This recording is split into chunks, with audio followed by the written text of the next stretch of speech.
الحمدللہ وحدہ والصلاة والسلام علی من لا نبی بعدہ۔ محترم ناظرین، نماز کے لیے جب رکوع کرتے ہیں، نماز میں جب رکوع کرتے ہیں تو رکوع کا صحیح طریقہ کیا ہے؟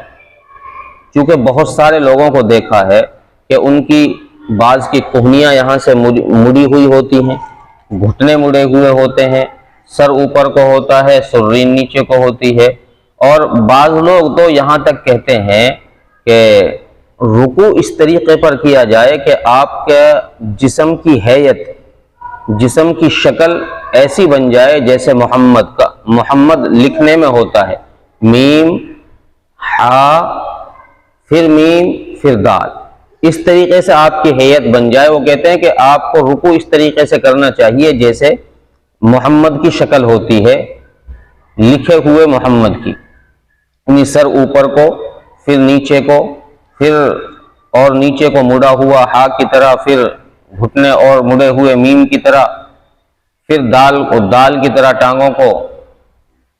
تو کیا یہ صحیح ہے؟ جواباً عرض یہ ہے کہ نماز میں رکوع جو کیا جائے اس کی صحیح شکل فقہا نے یہ لکھی ہے کہ آپ کا سر اور سرین برابر رہیں، سیدھ میں سر اور سرین برابر رہیں۔ ایسا نہیں کہ سر اٹھا ہوا ہو، سرین نیچے کو ہو، یا سر نیچے کو لٹکا ہوا ہو اور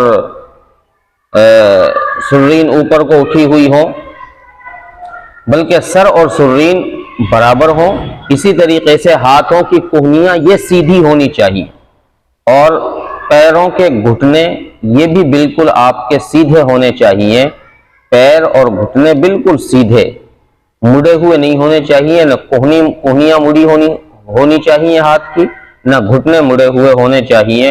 یہی طریقہ بہتر ہے رکوع کرنے کے لیے، فقہا نے اسی کو اختیار کیا ہے، اور اسی مسئلے کو فتاویٰ کی مختلف کتابوں میں، فتاویٰ محمودیہ کے اندر بھی یہی لکھا ہے، اور آپ کے مسائل اور ان کے حل کے اندر حضرت مولانا یوسف لدھیانوی رحمۃ اللہ علیہ نے بھی یہی مسئلہ لکھا ہے کہ یہی طریقہ صحیح ہے اور افضل ہے، فقہا نے اسی کو ترجیح دی۔